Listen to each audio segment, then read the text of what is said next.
Of all ಎಲ್ರಿಗೂ ನಮಸ್ಕಾರ, ಮೀಡಿಯಾದವ್ರಿಗೆ ಮತ್ತು ಬಂದಿರೋ ಎಲ್ಲ ಗೆಸ್ಟ್ಸ್ಗೆ. ನನ್ನ ಹೆಸರು ವೈಭವ್, ನಾನೇ ಇದ್ರದ್ದು ರೈಟರ್ ಡೈರೆಕ್ಟರ್. ಸೊ ನಾನೇ ಪ್ರೊಡ್ಯೂಸರ್ ಹತ್ರ ಜಾಸ್ತಿ ಬಯಸ್ಕೊಂಡಿರೋದು, ಬಜೆಟ್ ಓವರ್ ಶೂಟ್ ಆಗ್ತಿದೆ ಅಂತೆಲ್ಲ.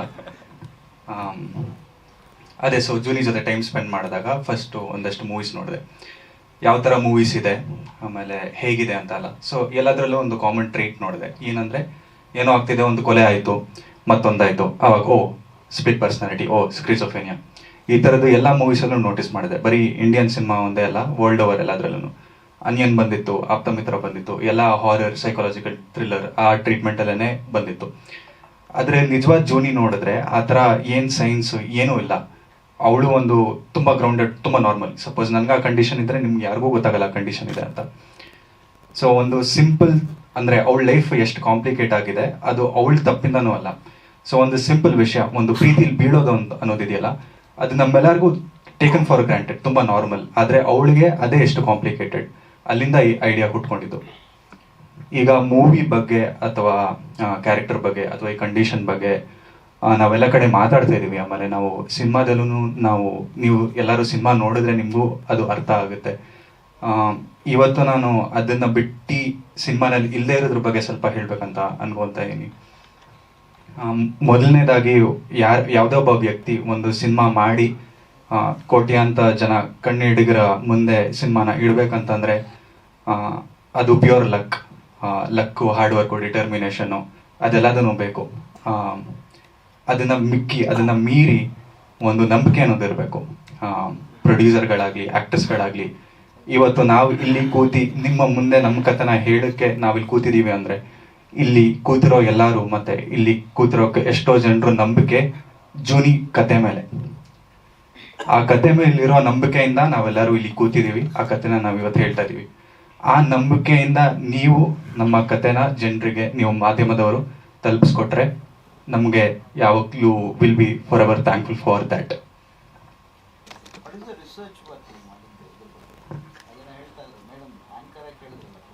ಸೊ ರಿಸರ್ಚ್ ವರ್ಕ್ ಬಗ್ಗೆ ಬರೋದಾದ್ರೆ, ಸೊ ಆಕ್ಚುಲ್ ಪೇಷಂಟ್ನ ಹುಡುಕಿದ್ವಿ ಜೂನಿ. So actual patient, actual condition, ಅವ್ರ ಜೊತೆ ಸುಮಾರು ಟೈಮ್ ಸ್ಪೆಂಡ್ ಮಾಡಿದ್ದೆ. ಸೊ ಇವಾಗ ಅವ್ರ ಫ್ರೆಂಡ್ ಆಗಿದ್ದಾರೆ. ಅವ್ರ ಹೆಸರು ಜೂನಿ ಅಂತನಾ? ಅಲ್ಲ, ಕತೆಗೋಸ್ಕರ ಅವ್ರನ್ನ ಮೀಟ್ ಮಾಡಿದ್ರ ಅಥವಾ ಆಕಸ್ಮಿಕವಾಗಿ ಭೇಟಿ ಮಾಡಿ ಅದು ಕತೆಗೆ ಲೀಡ್ ಆಯ್ತು? ಸೊ ಮೊದಲು ಅವ್ರನ್ನ ಭೇಟಿ ಮಾಡಿದ್ದೆ, ಕತೆ ಗೀತೆ ಮಾಡೋ ಏನೂ ಐಡಿಯಾ ಇರಲಿಲ್ಲ.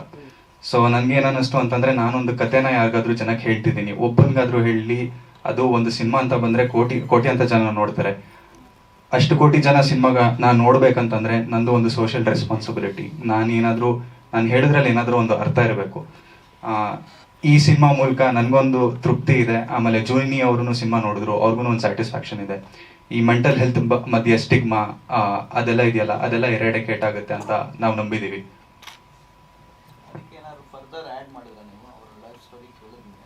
ಆ ಕ್ಯಾರೆಕ್ಟರಿಂದ ಇನ್ಸ್ಪೈರ್ ಆದೆ, ಬಟ್ ಸ್ಟೋರಿ ನಾನೇ ಫಾರ್ಮುಲೇಟ್ ಮಾಡ್ಕೊಂಡಿದ್ದು. ಏನಕ್ಕಂದ್ರೆ ಒಂದು ಕತೆ ಅಂತ ಬಂದಾಗ ಆ ಕತೆನಲ್ಲಿ ನಾವು ಏನು ಹೇಳೋದಕ್ಕೆ ಹೊರಟಿದ್ದೀವಿ ಅನ್ನೋದನ್ನ ನಾವು ಅರ್ಥ ಮಾಡ್ಕೊಂಡು ಅದ್ರ ತಕ್ಕನಂಗೆ ನಾವು ಕತೆ ರೆಡಿ ಮಾಡ್ಕೊಬೇಕು. ಅದನ್ನ ಬಿಟ್ಟು ಒಂದು ಸೈಕಾಲಜಿಸ್ಟ್ನ ಕೌನ್ಸಿಲ್ ಆನ್ ಬೋರ್ಡ್ ತಗೊಂಡಿದ್ವಿ ನಾವು. ಸೊ ರೈಟಿಂಗ್ ಸ್ಟೇಜಿಂದಾನೇ ಸೈಕಾಲಜಿಸ್ಟು ಎವ್ರಿ ಸೀನ್ ಬರೀ. ಆಮೇಲೆ ಇನ್ನೊಂದು ಇಂಟ್ರೆಸ್ಟಿಂಗ್ ಏನಾಯ್ತು ಅಂತಂದ್ರೆ, ಬರೀತಿರ್ಬೇಕಾರೆ ಬರೀ ಜೂನಿ ಒಂದು ಕ್ಯಾರೆಕ್ಟರ್ಗಳಲ್ಲಿ ಇನ್ಪುಟ್ ಕೊಡ್ಲಿಲ್ಲ, ಅವರು ಎಲ್ಲ ಕ್ಯಾರೆಕ್ಟರ್ಗಳಿಗೂ ಇನ್ಪುಟ್ ಕೊಟ್ಟರು ಸೈಕಾಲಜಿಸ್ಟ್ ಅವರು. ಸೊ ಈ ಕ್ಯಾರೆಕ್ಟರ್ ಏನಕ್ಕೆ ಈ ರೀತಿ ಬಿಹೇವ್ ಮಾಡ್ತಾರೆ, ಅವ್ರ ಬ್ಯಾಕ್ ಸ್ಟೋರಿ ಏನು, ಎಲ್ಲದಕ್ಕೂ ಇನ್ಪುಟ್ ಕೊಟ್ಟರು. ಅದು ಬಿಟ್ಟು ಡಾಕ್ಯುಮೆಂಟ್ರೀಸು, ಬುಕ್ಸ್ಗಳು ಓದಿದ್ದು. ಸೊ ನಂದು ಸುಮಾರು ರೈಟಿಂಗ್ ಪ್ರಾಸೆಸ್ಸಲ್ಲಿ ಒಂದು 10 months ಬರೀ ರಿಸರ್ಚ್ ಪ್ರಾಸೆಸ್ಸನ್ನೇ ಇತ್ತು. ನಾನು ಕತೆ ಲಾಗ್ಲೈನ್ ಐಡಿಯಾದೆಲ್ಲ ಬರೆಯೋದಕ್ಕಿಂತ ಮುಂಚೆ.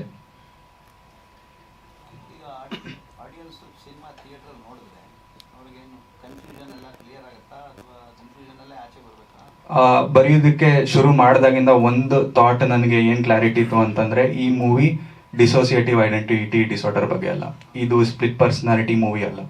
ಅಫ್ಕೋರ್ಸ್ ಈ ಕಂಡೀಷನ್ ಸುತ್ತ ಇಡೀ ಮೂವಿ ರಿವಾಲ್ವ್ ಆಗುತ್ತೆ. ನನ್ನ ಥಾಟ್ ಏನಿತ್ತಂತಂದರೆ, ಜನಕ್ಕೆ ಈ ಕಂಡೀಷನ್ ಬಗ್ಗೆ ಅರ್ಥ ಮಾಡಿಸಿಸ್ಬೇಕು ಅಂತ. ನಾನು ಚಿಕ್ಕವನಾಗಿದ್ದಾಗ ನನಗೆ ಮಾತ್ರೆ ನುಂಗೋಕ್ಕಾಗ್ತಿರ್ಲಿಲ್ಲ. ಅವಾಗ ನಮ್ಮ ಅಪ್ಪ ಏನು ಮಾಡ್ತಿದ್ರು ಅಂದರೆ, ಮುದ್ದೆ ಒಳಗಡೆ ಮಾತ್ರೆನ ಹಾಕಿ ಕೊಡ್ತಿದ್ರು. ಸೊ ನಾನು ಅದೇ ಲಾಜಿಕ್ನ ಇಲ್ಲಿ ಅಪ್ಲೈ ಮಾಡಿದೆ. ಕತೆ ಪಾರ್ಥನ್ ಕತೆ, ನಮ್ಮ ಪೃಥ್ವಿ ಕ್ಯಾರೆಕ್ಟರ್ ಕತೆ. ಸೊ ಕತೆ ಮೂಲಕ ನಾವು ಜೂನಿನ ನೋಡ್ತೀವಿ. ಪಾರ್ಥ ಜೂನಿ ಬಗ್ಗೆ ಏನು ಕಲಿತಾನೋ ನಮ್ಮ ಜನನೂ ಅದ್ರ ಬಗ್ಗೆ ಕಲಿತಾರೆ. ಸೊ ನಾನು ಎಷ್ಟು ಇನ್ಫಾರ್ಮೇಶನ್ ಇಡಬೇಕಂತ ಡಿಸೈಡ್ ಮಾಡಿದ್ದೀನಿ ಅಂದರೆ, ಆ ಮೂವಿ ನೋಡಾದ್ಮೇಲೆ ನೀವು ಮನೆಗೆ ಹೋಗಿ ನೀವೇ ರಿಸರ್ಚ್ ಮಾಡಬೇಕು. ನೀವೇ ಗೂಗಲಲ್ಲಿ ಹೊಡಿಬೇಕು ಡಿಸೋಸಿಯೇಟಿವ್ ಐಡೆಂಟಿಟಿ ಡಿಸಾರ್ಡರ್ ಅಂದ್ರೆ ಏನು, ಆ ಕಂಡೀಷನಿಂದ ಏನು ಸಿಂಪ್ಟಮ್ಸ್ ಏನು, ಡಯಾಗ್ನೋಸಿಸ್ ಏನು ಅನ್ನೋದು.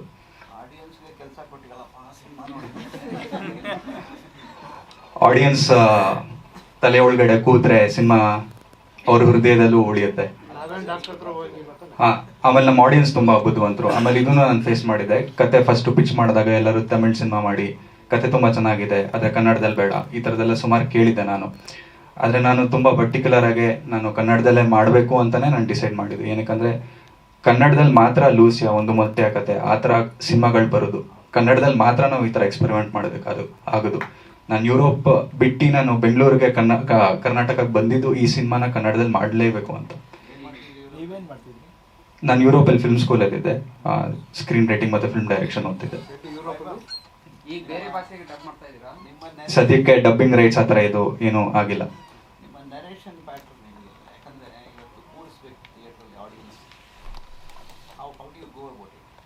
ಸರ್ ನಾನು ಜನನ ಕೂರಿಸ್ಬೇಕು ಥಿಯೇಟ್ರಲ್ಲಿ, ಆ ಥರ ಅಂದರೆ ನಾನು ಅದಕ್ಕಿಂತ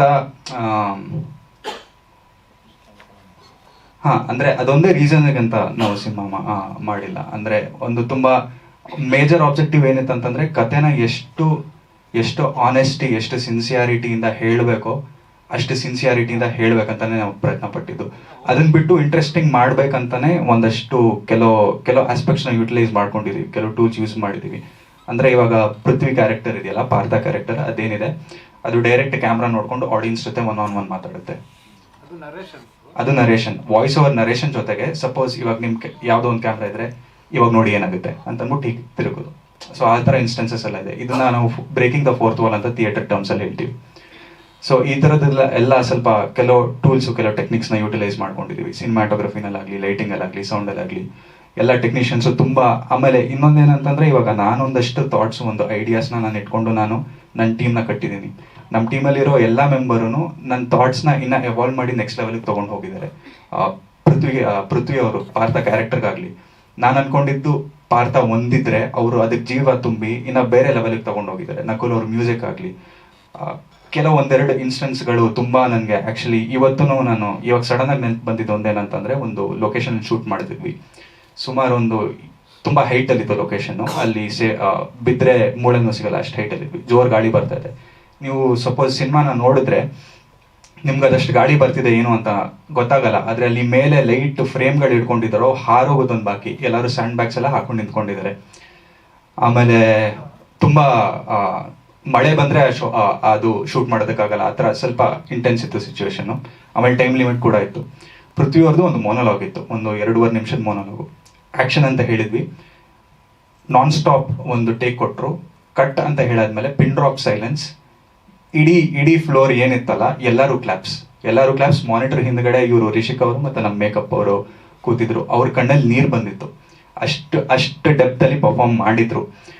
ಅದಾದ್ಮೇಲೆ ಎಡಿಟಿಂಗಲ್ಲಿ ನಾನೊಂದು 20 ಸತಿ ಕೂತ್ಕೊಂಡಿದ್ದೆ. ಹೌದು ಟಾಪ್. ಒಂದು 20 ಸತಿ ಎಡಿಟಲ್ಲಿ ಕೂತ್ಕೊಂಡಾದ್ಮೇಲೆ ಇವಾಗ ನಾರ್ಮಲೈಸ್ ಆಗೋಗಿದೆ ಇಮೋಷನ್ ಅಂತ ಅನ್ಕೊಂಡು ನಾನು ಕೂತ್ಕೊಂಡು ನೋಡ್ತಿದ್ದೆ. ನಕುಲ್ ಸ್ಟುಡಿಯೋಲ್ಲಿ ಕೂತಿದ್ವಿ. ಓಕೆ, ಸೀನ್ಗೆ ಇದು ಮಾಡೋಣ ಅಂತ ಕೂತ್ಕೊಂಡು ಪಿಯಾನೋನಲ್ಲಿ, ಬರೀ ಒಂದು ಪಿಯಾನೋನಲ್ಲಿ ಒಂದು ಟ್ಯೂನ್ ಪ್ಲೇ ಮಾಡಿದ್ರು. ಆ ವಿಜುವಲ್ ನೋಡ್ಕೊಂಡು ನಕುಲ್ ಕಣ್ಣು ಮುಚ್ಕೊಂಡು ಹಿಂಗೆ ಪಿಯಾನೋ ಪ್ಲೇ ಮಾಡ್ತಿದ್ದಾರೆ. ಆ ಸೀನ್ 2.5 ನಿಮಿಷ ಪ್ಲೇ ಆಯಿತು. ಹಿಂಗೆ ಮುಟ್ಕೊಂಡು ನೋಡಿದ್ರೆ ಎಲ್ಲ ಒದ್ದೆ ಆಗಿದೆ ನನಗೆ. ಅಷ್ಟು ಎಲಿವೇಟ್ ಮಾಡಿದ್ದಾರೆ.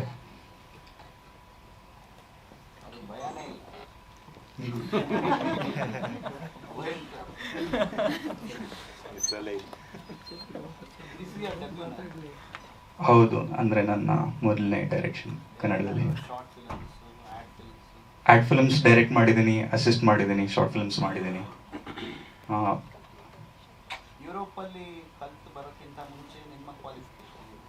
ಸೊ ಎಲ್ಲರ ಥರ ನಾನು ಇಂಜಿನಿಯರೇ. ಸೊ ನಾನು ಮೆಟಲರ್ಜಿಕಲ್ ಇಂಜಿನಿಯರಿಂಗ್ ಓದಿದ್ದೆ NIT ಸುರತ್ಕಲಲ್ಲಿ. ಅದಾದ್ಮೇಲೆ ನಾನು ಜಿಂದಾಲ್ ಸ್ಟೀಲಲ್ಲಿ ಟ್ರೈನಿ ಇಂಜಿನಿಯರ್ ಆಗಿ, ಇದು ಚೆನ್ನಾಗಿದೆ, ಖುಷಿಯಾಗಿದೆ, ಆದರೆ ಇದು ನನಗಲ್ಲ ಅಂತಂದು ನಾನು ಮೀಡಿಯಾಗೆ ಮೂವ್ ಆದೆ. ಬೈಜೂಸಲ್ಲಿ ಪೋಸ್ಟ್ ಪ್ರೊಡಕ್ಷನ್ನಲ್ಲಿ ಮೋಷನ್ ಗ್ರಾಫಿಕ್ಸು ಮತ್ತು ಎಡಿಟಿಂಗ್ ಮಾಡ್ತಿದ್ದೆ. ಅದಾದ ನಂತರ ನಾನು ಫಿಲ್ಮ್ ಸ್ಕೂಲ್ಗೆ ಹೋಗಿ ಬಂದು ಜೂನಿ ಅನ್ನೋ ಸಿನಿಮಾ ಇವಾಗ ಫೆಬ್ರವರಿ 9 ನಿಮ್ಮೆಲ್ಲರ ಮುಂದೆ ತೆರೆ ಮೇಲೆ ಬರ್ತಿದೆ.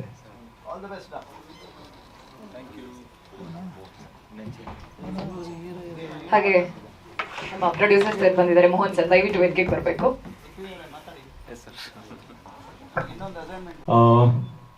ವೈಭವ್ ಜೂನಿ ಪಿಕ್ಚರ್ ತೊಗೊಂಬಂದಾಗ ಆಲ್ರೆಡಿ ಎಡಿಟ್ ಆಗಿತ್ತು ಅನ್ಸುತ್ತೆ ಒಂದು ರೌಂಡು. ಮೂವಿ ನೋಡಿದ ತಕ್ಷಣ ನಂಗೆ ತುಂಬ ಖುಷಿಯಾಗಿತ್ತು. Was very inspiring to write music for this film. ಎಷ್ಟೊಂದು ಸಲ ಮೂವೀಸ್ ಮಾಡಿದಾಗ ಒಂದು ಸೆಟ್ ಪ್ಯಾಟರ್ನ್ ಇರುತ್ತೆ, ಅಥವಾ ಈ ಪಿಕ್ಚರ್ಗೆ ಈ ಥರ ಎಡಿಟ್ಗೆ ಇದೇ ಥರ ಮ್ಯೂಸಿಕ್ ಮಾಡಿದ್ರೇ ವರ್ಕೌಟ್ ಆಗೋದು ಅಂತ ಅನ್ಸುತ್ತೆ. ಫೈಟ್ಸ್ ಆಗಿರ್ಬೋದು, ಎನಿ ಕಮರ್ಷಿಯಲ್ ಸಿನಿಮಾ ಆಗಿರ್ಬೋದು, ಅಥವಾ ಅವರ ಕನಸಿನ ಬಗ್ಗೆ ನಂಬಿಕೆ ಇಟ್ಟು ನೀವು ಪ್ರೊಡ್ಯೂಸ್ ಮಾಡ್ತಿದ್ದೀರಾ. ಸೊ ಹೇಳಿ ಸರ್. ಒಟ್ಟಾರೆ ಹೇಳ್ಬೇಕಂದ್ರೆ ಎಲ್ಲರೂ ಒಳ್ಳೆ ಚೆನ್ನಾಗಿ ಕೋಆಪ್ರೇಟ್ ಮಾಡಿ ಎಲ್ಲರೂ ಒಳ್ಳೆ ಕೆಲಸ ಮಾಡಿದ್ದಾರೆ. ಅದರಲ್ಲೂ ನಮ್ಮ ಡೈರೆಕ್ಟರ್ ಸರ್ ಒಂದು ಅವರು ಮ್ಯಾಕ್ಸಿಮಮ್ ಎಫರ್ಟ್ ಹಾಕಿ ಸ್ಟೋರಿ ರೈಟಿಂಗ್ ಇರ್ಬೋದು ಅಥವಾ ಎಲ್ಲರ ಜೊತೆ ಕೋಆರ್ಡಿನೇಷನ್ ಇರ್ಬೋದು, ಭಾಳ ಪೇಷನ್ಸ್ ಆಗಿ ದೋ ಈಸ್ ಅನ್ ಯಂಗ್ಸ್ಟರ್, ಎಲ್ಲರ ಜೊತೆನೂ ಭಾಳ ತಾಳ್ಮೆಯಿಂದ ವರ್ತಿಸಿ ಎಲ್ಲ ಇದನ್ನು ಒಳ್ಳೆ ಮ್ಯಾಕ್ಸಿಮಮ್ ವರ್ಕನ್ನು ಎಲ್ಲಾದ್ರೂ ಎಕ್ಸ್ಟ್ರಾಕ್ಟ್ ಮಾಡಿದ್ರೆ ಅಂತ ಅಂದ್ಕೊಂಡಿದ್ದೀನಿ. ಎಲ್ಲೂ ಏನೂ ತೊಂದರೆ ಆಗಲಿಲ್ಲ ನಮಗೆ. ಆಮೇಲೆ ಎಲ್ಲ ಕಡೆನೂ ಸೇಫ್ಟಿ ಫ್ಯಾಕ್ಟರ್ಸ್ ಎಲ್ಲ ಇಟ್ಕೊಂಡು ಮಾಡಿದ್ರು. ಕೆಲವು ಕಡೆ ಅಲ್ಪ ಸ್ವಲ್ಪ ಇರ್ತದೆ, ಅದೇನು ಮಾಡೋಕ್ಕಾಗಲ್ಲ. ಬಟ್ ಒಟ್ಟಾರೆ ಎಲ್ಲ ಟೀಮ್, ಇವು ಆ್ಯಕ್ಟ್ರಸ್ ಇರ್ಬೋದು, ಡೈರೆಕ್ಷನ್ ಟೀಮ್ ಇರ್ಬೋದು, ಪ್ರೊಡಕ್ಷನ್ ಟೀಮ್ ಇರ್ಬೋದು, ಆಮೇಲೆ ಮ್ಯೂಸಿಕ್ ಡೈರೆಕ್ಟ್ರು, ಎಲ್ಲರೂ ಒಳ್ಳೆ ಚೆನ್ನಾಗಿ ಕಷ್ಟಪಟ್ಟು ಕೆಲಸ ಮಾಡಿ ಎಲ್ಲರೂ ಕೋಆಪ್ರೇಟರ್ನಲ್ಲಿ ಕೆಲಸ ಮಾಡಿದ್ದಾರೆ. ಕಥೆನೂ ತುಂಬ ಭಾಳ ಚೆನ್ನಾಗಿ ಬಂದಿದೆ.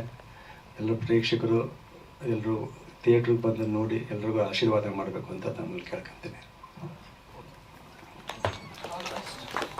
Thank you.